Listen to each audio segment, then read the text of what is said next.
అబ్బో! మామూలుగా ఉండదు. మైండ్ బ్లాక్ అయ్యే విషయాలు చెప్పిన నలుగురు సిద్ధాంతులు. నారాయణ కుటుంబానికున్న భాష ఫ్లాష్ బ్యాక్. మాధవకి ఉన్న శాపం ఏంటి? నారాయణ దాచిన రహస్యమేంటి? మనీషాని ఇంటికి తీసుకొచ్చిన మాధవ. అసలిదంతా ఎలా జరగబోతుంది? తెలియాలి అంటే వీడియో ఎక్కడా స్కిప్ చేయకుండా చివరి వరకు చూడండి. లైక్ చేయకుండా వీడియో చూడ్డం ఆరోగ్యానికి హానికరం. మా కష్టానాన్ని గుర్తించి సపోర్ట్ చేయండి. నిన్న మన వీడియోకు వచ్చిన బెస్ట్ కామెంట్స్. మన వీడియో చూసి ఎలా అనిపించిందో చెప్పిన వాళ్ళ కామెంట్స్ డైలీ స్క్రీన్ మీద ప్లే చేస్తాను. మీ సపోర్ట్ ఎప్పుడూ ఎలాగే ఉండాలి. వీడియోలోకి వెళ్ళిపోదాం. మాధవింటికి వచ్చినా కూడా ఆ సిద్ధాంతి చెప్పిన మాటలే ఆలోచిస్తూ ఉంటాడు. చక్రి వచ్చి, ఏంటి అన్నయ్య అలా ఉన్నావు, ఎక్కడికి వెళ్ళిపోదామా అని మళ్ళీ ఆలోచిస్తున్నావా? అలాంటి ఆలోచనలు ఉంటే ఇప్పుడే మనసులోంచి తీసేయ్. పిచ్చివాళ్ళమయ్యామన్నయ్యా, నువ్వు కనపడకపోతే. అమ్మా లేదు, నాన్న ఉన్నా లేనటే. మాకు అన్నీ నువ్వే అయి మమ్మల్ని పెంచావు. అలాంటి నువ్వు మమ్మల్ని ఎందుకు వదిలేశావు అని ఏడుస్తాడు. మాధవ్ అంటాడు, రేయ్ ఏడూకురా, నాకు మిమ్మల్ని వదిలి ఉండాలని ఎందుకుంటుంట్రా? నా ప్రాణం పోయినంత పనయిందైనా మీరు బాగుండాలనే వదిలేసి వెళ్ళిపోయాను తప్ప మీరంటే ఇష్టం లేక్కాదురా, అర్థం చేసుకోరా చక్రి. కాని ఒకటే నా మనసులో మెదులుతుందిరా, ఆ జ్యోతిష్కుడు. నేను ఈ ఇంట్లో ఉండటం వల్లే నా తమ్ముళ్ళకి ఏ మంచి జరగటం లేదని చెప్పాడా? అలా ఇలా అని ఏవేవో చెప్పాడా? అవన్నీ ఆలోచించి ఆలోచించి నాకు భయంగా ఉంది. ఇప్పుడు దాన్ని తలుచుకున్నా నాకు భయంగానే ఉంది. చక్రి అంటాడు, ఇప్పుడేం చేయమంటావు? నేను ఇల్లు వదిలిపోను. కాని మీ అందర్నీ వదిలి కొంచెం దూరంగా ఉండనా ఎక్కడైనా? వేరే ఇంట్లో ఉంటానురా చక్రి అంటాడు. ఎక్కడికీ వెళ్ళక్కర్లేదు. ఇప్పుడేంటి? ఆ జ్యోతిష్కుడు చెప్పిందే కదా నిన్ను వేధిస్తోంది. ఆయన చెప్పిందంతా అబద్ధమని నేన్నీకు నిరూపించి చూపించనా? మేము ఈరోజు నలుగురు జ్యోతిష్కులను తీసుకురాబోతున్నాం. వాళ్ళందరికీ నీ జాతకం ఇస్తాం. వాళ్ళు నలుగురూ ఒకే రకంగా చెప్పారనుకో, అప్పుడు నువ్వు ఇల్లు వదిలి వెళ్ళిపో. ఇల్లు వదిలి వెళ్ళినా మాకేమీ అభ్యంతరం లేదు. కాని ఒకవేళ వాళ్ళు మార్చి చెప్తే నువ్వు మా మాట విని బుద్ధిగా మాతోనే ఉండాలి. సరేనా? చక్రి అంటాడు, నేను చెప్పింది నీకు ఓకేనా అనంటే మహాలక్ష్మి అంటుంది, సూపర్, కరెక్టే కదా పిద్ది. ఆ జ్యోతిష్కుడు చెప్పినట్లే జరుగుతుందేమోనని కదా నీ భయం. ఆయనలాగే నలుగురు జ్యోతిష్కులను రమ్మంటాం. అప్పుడు నీకే ఒక క్లారిటీ వస్తుంది కదా. ఏమంటారు? మాధవ, సరేరా, కాని ఈ విషయంలో నీ దొంగ తెలివితేటలు ఏమీ ఉపయోగించకూడదు. చక్రి అంటాడు, ఏంటి అన్నా, నీమీద ఒట్టు వేసి చెప్తున్నాను. ఆ రకమైన కుట్రలేవీ నేను చెయ్యను. చక్రి, కేశవ ఇద్దరూ కలిసి నలుగురు జ్యోతిష్కులను తీసుకొస్తారు. రండి స్వామీ రండి, ఇదే ఇల్లు నారాయణ అంటాడు. ఇంట్లో గణపతి హోమం ఏమైనా జరిపిస్తున్నారా? ఇంతమంది స్వాముళ్ళు తీసుకొచ్చారు చక్రి అంటాడు. అదేం లేదయ్యా నారాయణ, ఈరోజు వీరితోనే మా అన్నయ్య మనసులోని సందేహాలన్నింటినీ తీర్చబోతున్నాం. నారాయణ అంటాడు, అంటే ఏం చేస్తారిప్పుడు? వీళ్ళందరితో పూజలు చేయించి నా ఇంటికి నీ కూల్చేస్తారా? చక్రి అంటాడు, శుభం పలకరా, పెళ్ళికొడకా అంటే నీ లాండోడే ఇంకేదో అన్నాడంట. అదంతా నీకు చెప్తే అర్థం కాదు. కావాలంటే లోపలికి వచ్చి చూడు. కాని మధ్యలో ఏమీ మాట్లాడకూడదు. నారాయణ అంటాడు, సరే సరే, మీరు వెళ్ళి కూర్చోండి. ఒక ముఖ్యమైన పని ఉంది, చూసుకుని నేనొస్తున్నాను. Swami, go and sit for me home. I'll come in. 5 minutes. Chakri అంటాడు, ఆపు, నువ్వు రాకపోయినా మాకు నష్టం లేదు. అన్నయ్యా, వీళ్ళందరూ చాలా గొప్ప జ్యోతిష్యులు, చాలా ఫేమస్. మేము ప్రతి ఒక్కరి దగ్గర విడివిడిగా జాతకం చూపించుకోవాలని అనుకుంటున్నాం. జ్యోతిష్యుడంటాడు, విడివిడిగానా? ఎందుకలా? చక్రి అంటాడు, ఏమీ అనుకోవద్దు. ప్రతి దానికి ఒక కారణం ఉంటుంది. మీరందరూ బయటికి వెళ్ళి హాయిగా కాసేపు వేచి ఉండండి. నేను ఒక్కొక్కరిగా పిలుస్తాను. మీరందరూ వెనకాల పెరటిలో కూర్చోండి అని చెప్తాడు. రేకన్నా, స్వాములందర్నీ బయటికి తీసుకెళ్లి కూర్చోబెట్టు. కిచెన్లో జ్యూసుంది, అందరికీ ఇవ్వు. ముగ్గురు బయటికి వెళ్తారు. ఒక సిద్ధాంతిని ఇంట్లో కూర్చోపెడతారు. కేశవతో, రేయ్, నీ చేతుల మీదుగానే జాతకాన్ని స్వామికిచ్చి అంతా మంచి జరగాలని వేడుకో. మాధవ్ అంటాడు, ఎందుకురా ఇవన్నీ? దీనిక్కూడా ఇంతమంది పిలవాలారా? చక్రి అంటాడు, నువ్వెళ్ళు అన్నయ్యా, వెళ్ళు. కూచో. మహాలక్ష్మి అంటుంది, ఏవండి, ఎందుకా నలుగురిని వెనుక ఉండమన్నారు? చక్రి అంటాడు, అది కాదండి, ఒకేసారి అందర్నీ అడిగితే ఒకరు చెప్పిందే మిగతా వాళ్ళు కూడా కాపీ కొట్టి చెప్తారు. అందుకే విడివిడిగా చూపిస్తే బావుంటుందని అందర్నీ బయట వెయిట్ చేయమన్నాను. మహా అంటుంది, అబ్బో, చాలా తెలివైన ఆలోచన. అవును, ఒకవేళ ఆ నలుగురు ఒకే రకంగా చెప్తే ఏం చేస్తారు? చిక్రి అంటాడు, ఏవండి, ఒక్కటి కూడా మంచి మాట రాదు కదా. అలా చెప్తే ఏం చెయ్యాలి? అంతా గోవిందా అయిపోతుంది. అప్పుడు అన్నయ్యను సర్ది చెప్పడం చాలా కష్టమైపోతుంది. మహాలక్ష్మి అంటుంది, అలా జరగకూడదని మీరు కూడా దేవుణ్ణి వేడుకోండి. స్వామివారికి జాతకమిస్తారు. జ్యోతిష్యుడు: ఓం నమఃశివాయ. అందరూ కూర్చోండి. పేరు మాధవ. కృష్ణుడి పేరు. ఆహా, అద్భుతమైన జాతకమండి. మిమ్మల్ని దగ్గరగా చూసిన వాళ్ళు మీ నిజాయితీని చూసి చాలా గౌరవిస్తారు. ఈ పాటికి ఈయన కోటీశ్వరుడై ఉండాలి. చక్రి మనసులో ఫస్టు బాల్లోనే సిక్సర్ కొట్టేశాడే, కోటీశ్వరుడంట అని నవ్వుకుంటాడు చక్రి. ఈయనకి పెళ్ళి ఎప్పుడు జరుగుతుంది స్వామీ? జ్యోతిష్యుడంటాడు. ఈయనకి ఇంకా పెళ్ళి అవ్వలేదా? ఈ పాటికి ఈయనకి పెళ్ళయి ఒక ఆడపిల్ల కూడా ఉండి ఉండాలే, ఇంకా అవ్వలేదా? మహాలక్ష్మి అంటుంది. ఇంకా పెళ్లి కాలేదు.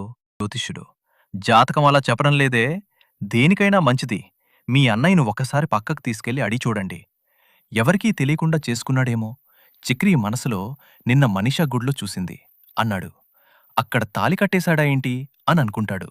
మాధవ్ అంటాడు, అయ్యయ్యో స్వామీ, నాకు నిజంగానే ఇంకా పెళ్లి కాలేదు. అందరూ మాధవ్ వైపు అనుమానంగా చూస్తూ, మనకు తెలియకుండా ఏమైనా చేసేశాడా ఏంటి? మాధవ్ అంటాడు, రేయ్, ఏంట్రా అలా చూస్తున్నారు? నమ్మండ్రా బాబూ. ఇంకో జ్యోతిష్యుడు వస్తాడు. మీరు మీ కులదైవం పూజలు సరిగ్గా చేసి రావాలి. అందువల్లే ఇలాంటి మంచి కార్యాలకు అడ్డంకులు వస్తున్నాయి. ఈ ఇంటికి త్వరలోనే ఒక మహాలక్ష్మి రాబోతోంది. త్వరలోనే ఈయనకి పెళ్ళైపోతుంది. నిజం చెప్పాలంటే ఈ మధ్యకాలంలో నేను ఇంత మంచి జాతకాన్ని చూడనేలేదు. ఈ జాతకుడు ఉన్నచోట సంతోషం నిండి ఉండాలి. చక్రి అంటాడు, చూశారా, అన్నయ్య ఉండబట్టే మన ఇల్లు ఇంత అందంగా ప్రశాంతంగా ఉంది. మా అన్నయ్య నిజంగా మేలిమి బంగారం. జాతకమే చెప్తోంది కదా. మాధవ్ అడుగుతాడు, స్వామీ, ఏమైనా దోషాలున్నాయా? జ్యోతిష్యుడంటాడు, దోషమా? అలాంటివేమీ లేవు. చాలా అద్భుతమైన జాతకమిది. ఇంకో నెల రోజుల్లో ఇతనికి ఖచ్చితంగా పెళ్లి జరుగుతుంది. డబ్బులు కుప్పలు కుప్పలుగా రాబోతున్నాయి. ఇంకేంటయ్యా, నువ్వు పెద్ద ధనవంతుడివైపోతావు. నేను చూసిన జాతకాల్లోనే ఎంత మంచి అదృష్టముందో ఇతనికి. ఇతను ఉండటం వల్లే ఇల్లు ఐకమత్యంగా ఉంది. మీరు మీ కులదైవ పూజ చెయ్యాలి. అందుకే ఇలాంటి మంచి కార్యాలన్నీ ఆలస్యమవుతున్నాయి. మరో జ్యోతిష్యుడు వస్తాడు. పేరు మాధవ. బంగారం లాంటి పేరు అమ్మాయిలందరూ వెంటపడి తిరుగుతారు. అలాంటి పేరు. నారాయణ అంటాడు, ఒక అమ్మాయి వెంటపడితే చాలు, ఆ పేరు పెట్టింది నేనే కదా. ముందు విషయం చెప్పండి. జ్యోతిష్యుడు అంటాడు, ఇతనికి వాళ్ళ తాతగారి పేరు పెట్టారు.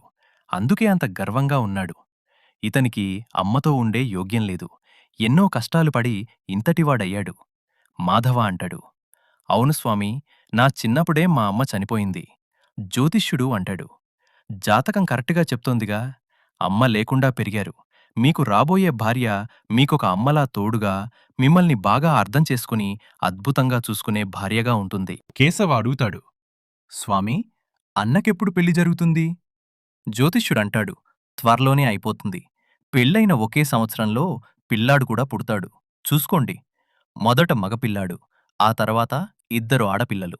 చక్రి నవ్వుతూ వెటకారంగా, ఇద్దరు ఆడపిల్లలలా? 2 ఆడపిల్లలంటే కవలలా స్వామీ అన్న. నువ్వు మామూలుడివి కాదు, జ్యోతిష్యుడు అంటాడు. ఇతనికి 4 వైపుల నుండి డబ్బు వస్తుంది.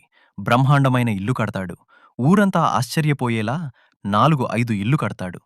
చక్రి అంటాడు, ఆ, అవునవును, ఇప్పటికే 4-5 ఇల్లు కడుతూనే ఉన్నాడు. అబ్బా, నాకు తెలుసయ్యా, జాతకం కరెక్టుగా చెప్తుంది గదా. మహాలక్ష్మి అడుగుతుంది. స్వామీ, ఈ జాతకంలో ఏదైనా దోషం ఉందా?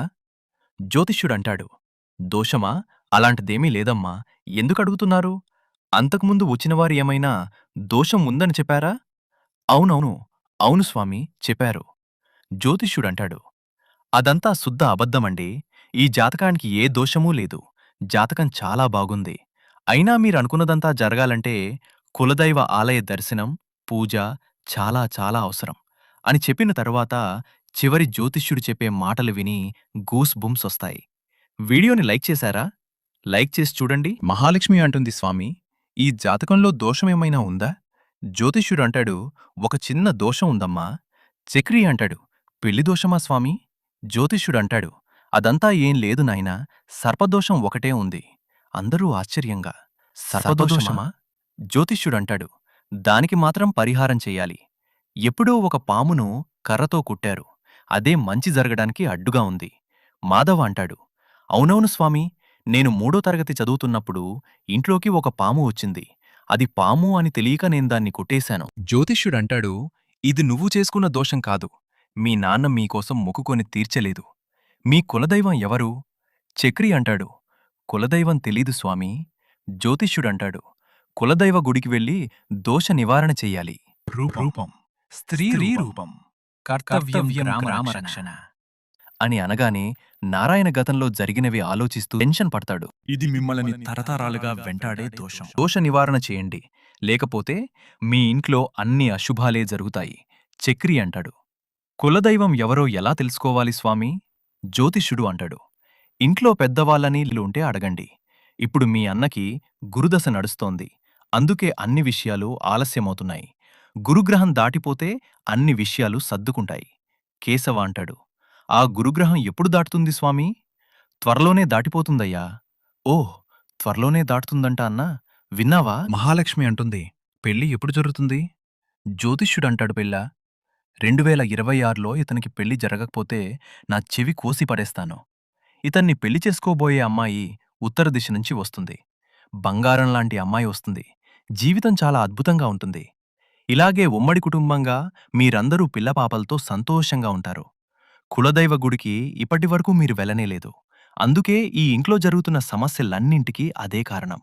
ఏది మర్చినా కులదైవాన్ని మాత్రం అస్సలు మర్చిపోకూడదు.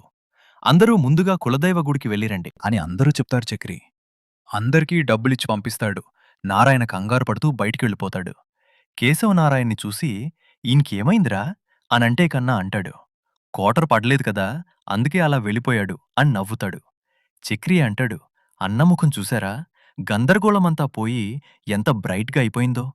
మహాలక్ష్మి అంటుంది, సూపర్ చక్రి, గ్రేట్ అండి, చాలా మంచి పని చేశారు అని పొగుడుతుంది. చక్రి 33 వంకర్లు తిరుగుతూ థ్యాంక్స్ అండి అని అంటాడు. ఇప్పుడు నీ అనుమానం తీరిందా అన్నా? మాధవ్ అంటాడు, వీళ్ళేంట్రా ఒక్కొక్కరు ఒక్కోలా చెప్తున్నారు, వీళ్ళు చెప్పేది నిజమేమో అని నేను చాలా భయపడ్డాన్రా. చక్రి నవ్వుతూ, అవునన్నా, ఒకడేమో నీకు పెళ్ళయి పిల్లలు కూడా ఉన్నారని అన్నాడు, అదీగాక నిన్ను అనుమానంగా కూడా చూశాడు. ఇంకొకడేమో నీకు 3 పిల్లలు పుడతారని, అందులో 2 కవలన్ని చెప్పాడు. ఇంకొకడేమో అదేంటి, ఆ సర్పదోషం అని కొత్తగా ఏదో కథ అల్లేశాడు. అవును, అందులో ఒక్కడు కూడా నీకు స్త్రీదోషం ఉందని చెప్పలేదు చూశారా? కేశవ అంటాడు, కాని మనకి తెలియందేదో ఉందిరా. అందుకే మన ఇంటికి ఈ పరిస్థితి, అదేంటో తెలుసుకోవాలి అని చక్రితో మెల్లగా అంటాడు. చక్రి, ఒరేయ్, నువ్వు గట్టిగా అనకన్నయ్య ముందు. మాధవ అంటాడు, అవున్రా, నేనే అనవసరంగా భయపడి గందరగోళపడ్డాను. మహాలక్ష్మి అంటుంది, అందరూ వేర్వేరుగా చెప్పిన చివరిగా అందరూ ఒకటే చెప్పారు. కులదైవ గుడికి వెళ్ళి రావాలని, అప్పుడే సమస్యలన్నీ తీరుతాయని అక్కడున్న జ్యోతిష్యులందరూ ఒకేలా చెప్పారు. అది ఎవరైనా గమనించారా? చక్రి అంటాడు, అవును, నలుగురూ ఆ ఒక్క విషయంలో మాత్రం ఒకేలా చెప్పారు కదా. సరే, ఇప్పుడేంటి? కులదైవ గుడికి వెళ్ళాలి, అంతేగదా? వెళ్దాం, పదండి. మాధవ్తో ప్రశాంతంగా ఉందా? ఇప్పుడు మీ ముఖంలో కాస్త నవ్వు కనిపిస్తోంది. మాధవ్ అంటాడు, అవున్రా, ఇప్పుడే నా కాస్త ప్రశాంతంగా ఉంది. కాని ఒక్కడ్రా, వచ్చిన నలుగురూ మొత్తం మార్చి మార్చి వేర్వేరు విషయాలు చెప్తారని మేననుకోలేదురా. చక్రి కోపంగా, ఇప్పుడు తెలిసిందా? ఇది నమ్మే కదా నీవు ఇల్లు వదిలి వెళ్ళిపోదామనుకున్నావు? మమ్మల్నందర్నీ టెన్షన్ పెట్టావు. మాధవ్ బాధపడుతూ, మంచి పనైందిరా, నేను తిరిగి వచ్చేశాను. మహాలక్ష్మి అంటుంది, అంతా ఓకే, కాని ఆ నలుగురూ చెప్పిన ఒకే విషయం, కులదైవం గుడికి వెళ్ళమనే. దాన్ని ఎవరూ మర్చిపోవద్దు. చక్రికి కులదైవం ఎవరో తెలీదు. గుడి ఎక్కడుందో తెలీదు. అయినా మనోడికి కొంచెం దురద ఎక్కువ కదా. మహాలక్ష్మితో అంటాడు, కులదైవం గుడికి వెళ్ళాలని నిర్ణయం తీసుకున్నాం గదా, త్వరగా వెళ్ళిపోదాం. మహాలక్ష్మి అంటుంది, సరే, మీ కులదైవం గుడి ఎక్కడుంది? చక్రిని నసుకుతూ, అదా, ఎక్కడుంది? తెలీదే అని ఒకరి మొహం ఒకడు చూసుకుంటూ ఉంటారు. ఏంటి, ఒకరి మొహం ఒకడు చూసుకుంటున్నారు?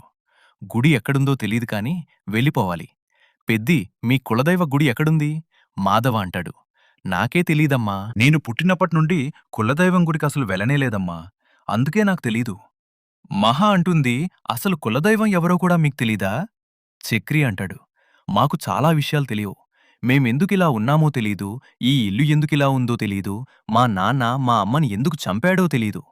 ఇదిగో, ఈ కన్నాగాడి అమ్మ ఎక్కడికి వెళ్ళిపోయిందో తెలీదు. ఈ ఇల్లే ఒక అర్థం కాని పొడుపు కథలాంటిది. ఇలా మాకు తెలియని విషయాల్లో ఈ కులదైవం కూడా ఒకటి. మహాలక్ష్మి అంటుంది తెలీదు అని చెప్పి అలా వదిలేయగలమా? కులదైవం గుడి ఎక్కడుందో కనిపెట్టి ముందు అక్కడికి వెళ్ళి వద్దాం. చక్రి అంటాడు, అవునవును, ఖచ్చితంగా కులదైవం గుడికి అందరం వెళ్ళి వద్దాం. అంతమంది ఒకే మాట చెప్పారు, వెళ్ళి తీరాల్సిందే. నారాయణ, మన కులదైవం ఏదో తెలిసే ఉంటుంది కదా, మహాలక్ష్మి అంటుంది. అవును కదా, మీకు తెలియకపోయినా మీ నాన్నగారికి ఖచ్చితంగా తెలుసుంటుంది. ఆయన్నే అడుగుదాం, నేను పోయి పిలుచుకునొస్తాను. బయటకు వెళ్ళి, పుత్రా, ఒక నిమిషం లోపలికి రండి. నారాయణ చిరాగ్గా, ఒక మనిషిని ప్రశాంతంగా పాట కూడా విన్నివరా? వస్తున్నాను పో. ఏదో ఒకటి చెప్తూనే ఉంటారు. ఛీ! ఏంట్రా పిలిచారిప్పుడు? ఏమడగాలి? మాధవ అంటాడు. నాన్నా, మన కులదైవం గుడి ఏది నాన్నా? ఏంటి కులదైవం గుడా? అదంతా ఎవరికి తెలుసు? మహా అంటుంది. మీకు తెలీదా? ఏమమ్మా, తెలిస్తే చెప్తానుగా. తెలీదమ్మా, మహా అంటుంది. మీ ఊరేది? నారాయణ అంటాడు. ఇదే నా ఊరు. ఇక్కడే పుట్టాను, ఇక్కడే పెరిగాను. మహా అంటుంది. ఇది కాదు, మీ సొంత ఊరేది? నారాయణ నసుగుతూ, సొంతమని ఏమీ లేదు. అప్పుడు సొంత ఊరు, ఆ ఊరు, ఈ ఊరు అని మాట దాటేస్తాడు. మహాలక్ష్మి అడుగుతుంది. మీ పూర్వీకుల ఊరేది? మీ నాన్న, మీ నాన్నగారి నాన్న, వాళ్ళంతా పుట్టిన ఊరేది? ఓహ్! నాన్న, అమ్మ, తాత, అమ్మమ్మ అలా అడుగుతున్నావా? తెలీదమ్మా. తెలిస్తే చెప్పకుండా ఉంటానా? చక్రి కోపంగా, వాళ్ళు కులదైవం గుడి ఎక్కడుంది అని అడుగుతున్నారు. మీకు తెలుసా తెలీదా? ఒరే డాంకీ, నేనేమైనా ఇంగ్లీష్లో చెప్తున్నానా? తెలుగులోనే కదే చెప్తున్నాను. తెలీదు తెలీదు అని. నేనేమైనా చెవిటివాడ్నా? లేకపోతే రోజూ గుడికి వెళ్ళి బొట్లు పెట్టుకుంటానా బుద్ధి లేకుండా? అదే చెప్తున్నావు. మహా అంటుంది. మీరు గుడికి వెళ్తున్నారా లేదా అని కాదు.